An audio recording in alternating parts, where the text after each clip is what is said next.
우리가 오늘 성례식을 하고 또 성찬식을 합니다. 우리가 이런 성례, 그러니까 세례와 성찬을 보여지는 말씀이다, 이렇게 이야기합니다. 이런 예식을 통해서 하나님의 말씀이 이제 증거되어진다, 그런 의미를 가지고 있습니다. 우리는 1년 반 정도 마가복음이라는 책을 쭉 살펴보았습니다. 그 마가복음의 마무리를 이렇게 하고 있습니다. 또 이르시되 너희는 온 천하에 다니며 만민에게 복음을 전파하라. 믿고 세례를 받는 사람은 구원을 얻을 것이요 믿지 않는 사람은 정죄를 받으리라. 만민에게 복음을 전파하고 세례를 베풀라, 그렇게 말씀합니다. 여러분, 세례가 무엇이냐? 대부분이 이제 세례를 받으셨지 않습니까? 세례가 뭔가? 우리가 세례를 받으신 분들은 다시 한번 내가 세례 받을 때 또 세례 받은 게 무엇인지에 대한 의미들을 다시 한번 우리가 깊이 생각해 보았으면 좋겠습니다. 세례는 사실은 인생에 있어서 우리가 신앙의 걸음을 걸어가고 또 인생의 전체를 살아가는 데 있어서 세례라는 것은 하나의 변곡점이다, 전환점이다, 그렇게 얘기할 수가 있습니다. 우리가 예수를 믿고 세례를 받았다 하는 것은 그 이전과 이후가 똑같을 수 없다 하는 것입니다.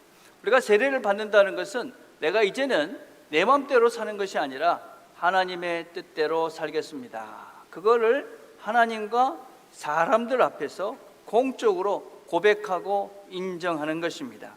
그래서 우리는 세례를 받은 사람, 내가 세례를 받았다 하는 것은 이제는 나는 그리스도인이다, 그래서 그리스도를 따라서 살아가야 된다, 살아가겠다, 그런 것들을 모든 사람들 앞에서 또 하나님 앞에서 그런 고백을 하고 살아가야 되는 그런 책임이 있는 사람들이 바로 세례를 받은 사람들이다 라고 할 수가 있습니다. 특별히 세례라는 것이 무엇이냐? 세례는 죽는 것이다 라는 것을 먼저 명심을 하셔야만 합니다. 로마서 6장 3절에 보면 이렇게 말씀합니다. 무릇 그리스도와 합하여 세례를 받은 우리는 그의 죽으심과 합하여 세례를 받은 줄을 알지 못하느냐. 세례를 받는다 하는 것은 이제 나는 죽는다, 예수님이 죽는 것처럼 나도 이제는 죽는다, 그게 이 세례의 가장 중요한 이유입니다. 의미라고 할 수가 있습니다. 보통 세례식은 우리는 지금 약식으로 하기 때문에 물을 잠깐 적시는 것으로 끝나지만 원래 세례는 강에서 했습니다. 예수님 시대에는 강에서 했죠. 그래서 강에서 이렇게 하면서 그 강 속에 이 온몸이 잠겼다가 다시 이렇게 나오는 그런 의식이 사실은 세례였습니다. 초대교회 같은 경우도 그렇게 했습니다. 그림을 한번 보시면 초대교회의 이런 그림들은 또 다른 것들을 한번 보여주십시오. 저런 식으로 이제 십자가 형틀이 있고 저렇게 계단으로 돼서 저 밑으로 이렇게 내려가는데 저 밑에 내려가면 사람이 완전히 그 물속에 잠기게 되어져 있습니다. 그리고 다른 쪽으로 다시 저렇게 올라오도록 되어져 있습니다. 이건 무슨 얘기냐면 이제 내가 스스로 죽음의 자리로 나아간다, 그런 의미를 담고 있는 것입니다. 내가 지금 이제 세례를 받는다는 것은 나는 이제 죽는다, 더 이상 내가 이전의 삶으로 나는 살지 않고 이제는 나는 그 이전에 살던 모든 삶은 죽고 이제는 새로운 길, 새로운 삶을 살겠다, 그게 바로 세례인 것입니다. 그래서 여러분, 우리는 세례를 받은 사람들은 죽은 사람입니다. 죽은 사람, 이전에 나는 죽은 그런 존재가 세례를 받은 것입니다. 근데 그 죽음의 길을 어떻게 한 것이냐? 내가 스스로 선택해서 그 길을 가는 것입니다. 그래서 저는 세례를 받기 전에 꼭 그런 질문을 합니다. 꼭 세례를 받을 필요가 없다. 네가 지금, 당신이 지금 그것이 진심이 아니시면 하실 필요가 없습니다. 나중에 하십시오. 진심일 때 하십시오. 내가 이제는 더 이상 세상 방법대로 살지 않고 예수님의 뜻대로 살겠습니다, 그런 진심된 마음이 들었을 때 세례를 받으십시오, 그렇게 권합니다.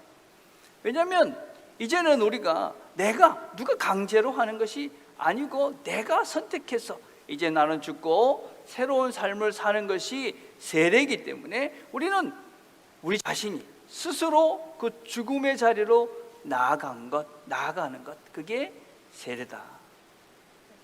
그래서 세례는 죽는 것부터 시작하는 것입니다. 신앙은 사실은 이 죽는 것부터 시작하는 것입니다.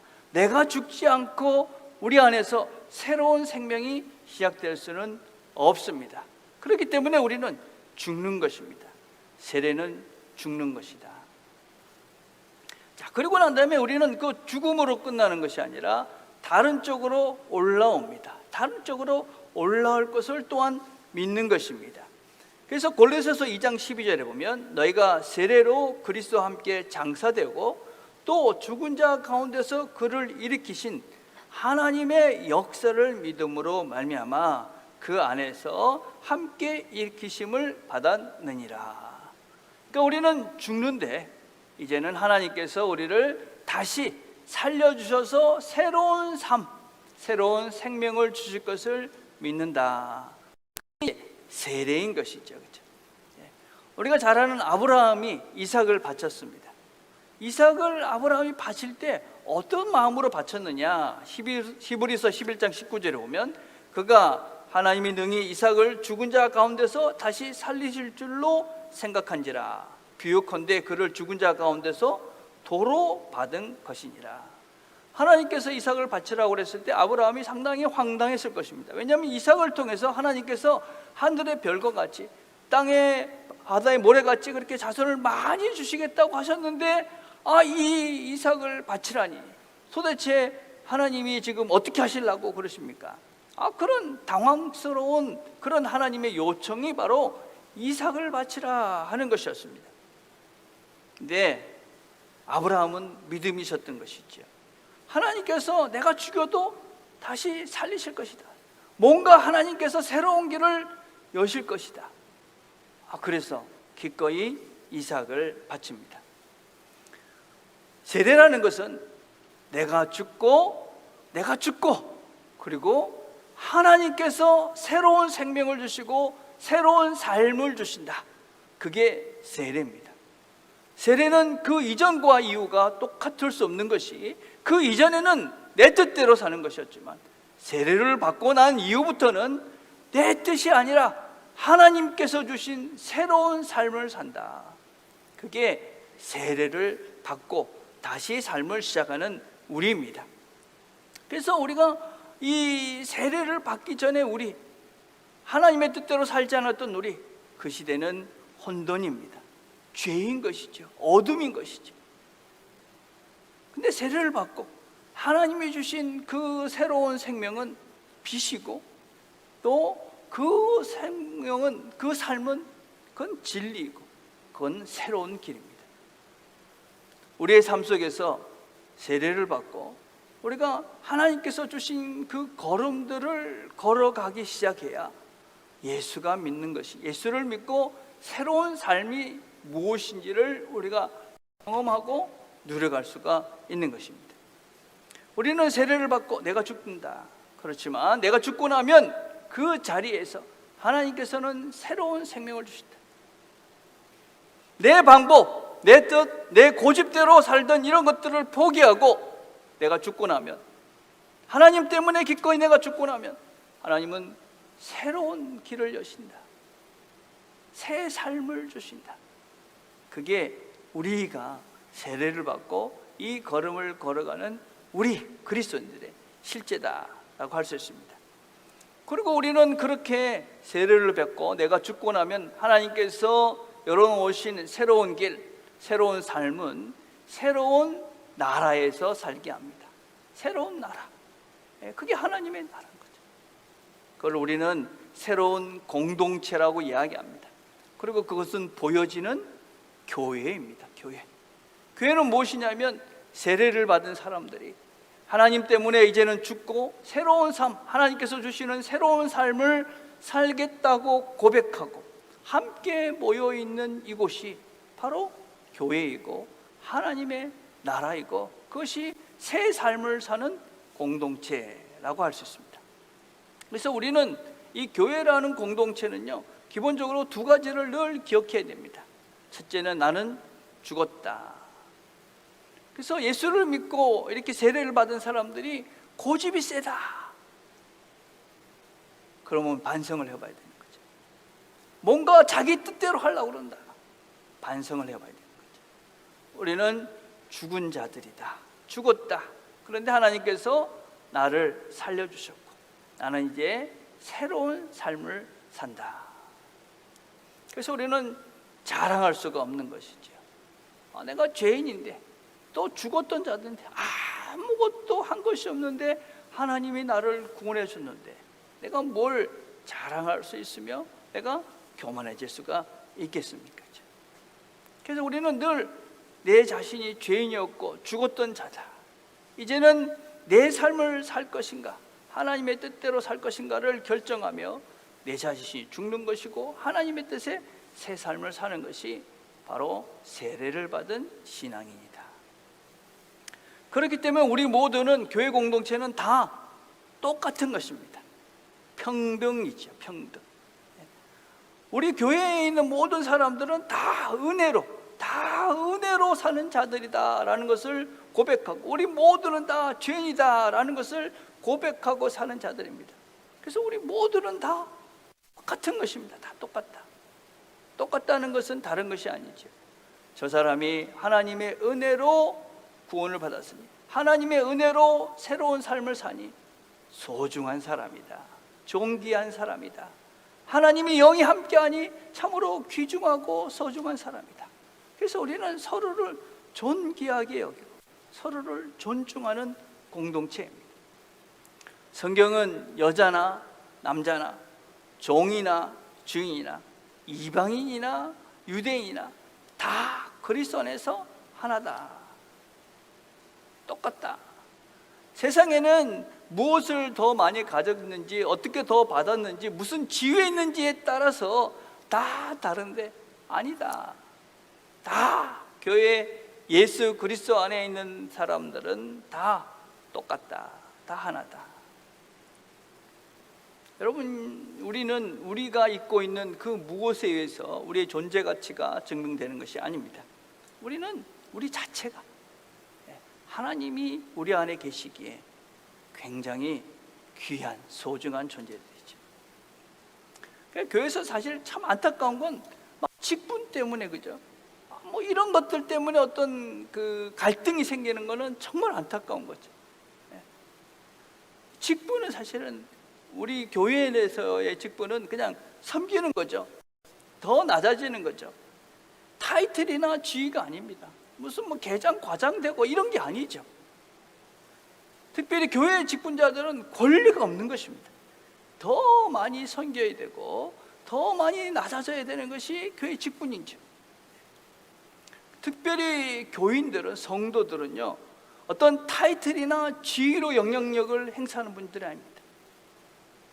존재로 영향력을 미치는 사람들이 교회 성도들이죠. 존재. 내가 아무런 타이틀이나 아무런 것이 없어도 그 사람 자체가 영향력을 주는 것이죠. 그게 교회죠. 교회. 그래서 교회라는 것은 사랑하고 함께 기도하는 공동체입니다. 우리는 서로 기도하고 사랑하면서 서로가 연결되어 있음을 확인해 가야 합니다. 이런 표현이 좀 어렵긴 하지만 상호 내재적이다, 이런 표현을 씁니다. 상호 내재적이다. 서로 우리는 서로 안에 연결되어진 그 무엇이 있다. 근데 그것이 어떻게 연결되어지고 계속적으로 우리가 더 함께 성장해 갈 수 있느냐? 함께 기도하고 함께 사랑하고. 그래서 우리는 서로 기도하고 서로 사랑하면서 우리가 함께 엮여져 가 있고 우리가 함께 하나가 되어져 있고 우리가 한 성령 안에 있고 우리가 하나인 것들이 끊임없이 확인되어지며 그러면 우리 자신들이 성장해 가는 것입니다. 여러분, 우리는 서로 기도하고 사랑하는 공동체입니다. 근데 서로를 위해서 기도하고 있지 않다, 서로 사랑하고 있지 않다, 서로가 아픈 것입니다. 서로가 아프게 하는. 우리 서로를 잘 못 자라게 하는 것이죠. 그래서 우리가 내년부터 이제 소그룹을 해보자. 이게 왜 그런 것이냐? 우리가 함께 기도하자, 함께 사랑하자, 실제적으로 해보자. 특별히 오늘 우리는 성찬식을 합니다. 성찬이 무엇이냐? 고린도서 12장 13절 이렇게 말합니다. 우리가 유대인이나 헬라인이나 종이나 자유인이나 다 한 성령으로 세례를 받아 한 몸이 되었고 또한 다 한 성령을 마시게 하셨느니라. 한 성령, 한 몸. 우리는 예수 그리스도의 한 그 몸, 그 피를 먹고 마시는 것입니다. 우리는 하나다. 한 몸인데 아프면 아픈 거죠. 여러분, 성찬을 하면서 우리가 다시 한번 확인해야 될 것이 무엇이냐면, 내가 지금 함께 먹고 마시는 이 사람들이 한 몸인가 확인하는 시간이 됩니다. 우리가 이 성찬을 하면서 세례를 받는 분들이 성찬에 참석을 합니다. 왜 그러느냐? 이제는 내 뜻대로 살지 않고 하나님의 뜻대로, 예수님이 가신 그 길을 따라 살겠다. 그건 무슨 의미냐면, 예수님처럼 기꺼이 내 몸을 나누는 자리까지 가보겠다. 예수님이 우리를 위해서 자신을 내어주신 것처럼 나도 이 함께하는 이 사람들에게 내 몸을 기꺼이 나누겠다. 그게 성찬에 함께 참석하는 우리의 고백인 것이죠. 우리가 함께 떡을 먹고 함께 잔을 마시며 이 사람들에게 내가 기꺼이 내 몸을 나누겠다. 그래서 우리는 함께 떡을 먹고 함께 잔을 나누며 우리가 한 성령을 먹고 마심으로 한 몸인 것들을 재확인하고 내가 더 사랑하고 더 기도하겠다고 다짐하는 시간이 바로 이 세례를 베풀고 성찬을 하는 이 시간인 것이죠. 여러분, 세례를 받은 자들에게 무엇이라고 명령을 하고 있느냐? 만민에게 복음을 전하라. 만민에게. 우리가 그리스도의 길을 따라가는 사람들은 기본적으로 세 가지 역할들을 함께 감당해야 합니다. 첫 번째는 예수님께서 말씀을 전한 것처럼 우리도 말씀을 전하는 선지자적 역할들을 감당해야 됩니다. 여러분, 복음을 전한다는 것은 단지 예수 믿어라 그런 차원이 아니죠. 교회 와라 그런 차원이 아닙니다. 죄를 깨닫고 돌아오라고, 하나님께로 돌아오라고 권해하는 일입니다. 그것은 어둠 속에 있는 자들에게 빛을 보여줘야 되는 그런 책임입니다. 우리 주변에 있는 자들이 어둠 속에 있다면, 예수를 못 알기 때문에 그들이 혼돈 속에 있다면, 내가 빛이 되어 또 내가 소금이 되어 그들에게 빛된 삶을 보여줘야 되는 책임이 있는 것이죠. 그런데 그것을 어떻게 해야 되느냐? 비판하고 정죄하고 무례함으로 하는 것이 아닙니다. 사랑으로 하는 것이지, 관용으로 하는 것입니다. 너그러움으로 하는 것입니다. 우리의 존재로 그 빛을 비춰내는 것입니다. 아주 어려운 것입니다. 우리 존재로 그냥 교회 한번 와라 그게 아니라 내 존재가 빛이 돼야 비추어지는 것입니다. 만만한 일이 아니죠. 내가 사랑을 하는 진짜 사랑이 있어야 사랑이 비추어지는 것이지, 쉬운 일이 아닌 것이지. 우리는 제사장의 삶을 살아야 되는 것이죠. 계시록 5장 10절에 보면 이렇게 말합니다. 그들로 우리 하나님 앞에서 나라와 제사장들을 삼으셨으니 그들이 땅에서 왕노릇하리로다. 우리는 제사장으로 하나님과 세상을 이어주는 역할, 그 다리 역할을 하는 것이 우리들이죠. 우리 주변에 수많은 사람들이 하나님과 단절되어져 하나님께로 나아가지 못하는 그 사람들에게 거의 다리가 되는 거죠. 왕인 것이지. 왕이 무엇이냐? 세상의 권력과 힘으로 그 사람들을 억누르고 그 사람들을 억압하는 존재가 아닙니다. 우리의 왕은 사랑의 왕이며 섬김의 왕입니다. 방향이 달라지는 것이죠. 그게 예수를 믿고 세례를 받고 그리스도를 따르겠다라고 결정한 우리의 삶의 실제다. 우리의 책임이다. 그런 일을 할 때 어떤 복을 받게 되느냐, 오늘 17절과 18절을 보니까 믿는 자에게는 이런 표적이 따르리니 곧 그들이 내 이름으로 귀신을 쫓아내며 새 방언을 말하며 뱀을 집어올리며 무슨 독을 마실지라도 해를 받지 아니하며 병든 사람에게 손을 얹은즉 나으리라. 하나님의 보호하심, 하나님의 능력을 경험한다. 물론 이런 표현들을 우리가 문자적으로 그냥 받지는 않습니다. 독을 먹는다고 안 죽는다, 그래서 독 먹지는 않죠. 독사를 손으로 잡지는 않습니다. 그러나 분명한 것은 무엇이냐면 하나님께서 설명되지 못하는, 설명할 수 없는 신비로운 능력들을 우리에게 보여주신다. 우리는 우리의 생각 한계 내에 있는 세상의 보호심이 아니라 우리가 설명될 수 없는, 설명할 수 없는 하나님의 놀라운 신비로운 능력들을 경험하며 살 수 있다. 우리는 이런 신비로운 삶들을 억지로 추구하지는 않습니다. 그래서 뭐 억지로 뭘 하고 있지 그렇지 않죠. 그러나 우리가 예수를 믿기 때문에 우리가 선지자로서 또 제사장으로서 왕으로 이 길을 걸어가면 우리가 설명될 수 없는 하나님의 능력들을 경험한다. 우리는 이걸 거부하지 않습니다. 부인하지 않습니다. 그래서 우리 삶에 이런 흔적들을 가지며 이런 흔적들을 경험하며 우리가 하나님이 나를 보호하시는 거예요. 이건 하나님 아니면 설명될 수 없는 그런 세계가 우리가 이 길을 걸어가며 경험하는 것이죠. 우리의 생각 너머에 하나님의 보호심이 있다. 그리고 무엇이라고 결론을 맺고 있느냐, 16장 20절 이렇게 말합니다. 제자들이 나가 두루 전파할세 주께서 함께 역사하사 함께 일하심으로 그 따르는 표적으로 말씀을 확실히 증언하시니라. 우리가 이 걸음을 걸어가는 우리에게 하나님께서 함께 하시며 일하신다. 성탄은 바로 이 하나님께서 인간의 몸을 입고 이 땅에 오셔서 너희들과 함께하고 있다, 그걸 우리에게 보여주신 날입니다. 우리가 오늘 하는 성찬은 무엇이냐, 하나님께서 우리를 얼마나 사랑하시는지, 그가 십자가에서 어떻게 죽으시며 우리를 사랑하셨는지, 그 하나님의 사랑의 크기가 얼마나 크고 대단한지 그것을 다시 한번 기억하며 확인해가는 시간. 그래서 그분의 몸을 먹고 그분의 피를 먹고 마심으로 다시 한번 그분의 사랑을 우리 안에 채워가는 시간, 그것이 바로 성찬인 것입니다. 오늘 이 예식을 통해서 우리 마음속에 이 주님의 사랑이 충만하게 채워지는 시간이 되기를 주님의 이름으로 축복을 드립니다. 기도하겠습니다.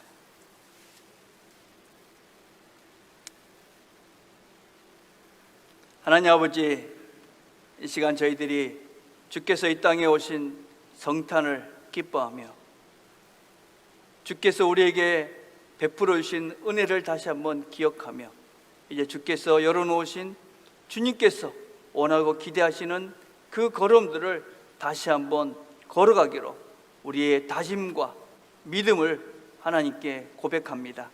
하나님, 이 시간 주께서 이 땅에 오신 주님을 기뻐하며 우리도 주님처럼 살아갈 수 있는 사람으로 이 땅을 살아갈 수 있는 우리 모두가 될 수 있도록 은혜를 베풀어 주시옵소서. 특별히 하나님 아버지, 성찬을 행하며 주님의 몸과 피를 먹고 마심으로 우리 안에 하나님의 사랑으로 충만해지는 시간이 되도록 은혜를 베풀어 주시옵소서. 예수님의 이름으로 기도드립니다. 아멘.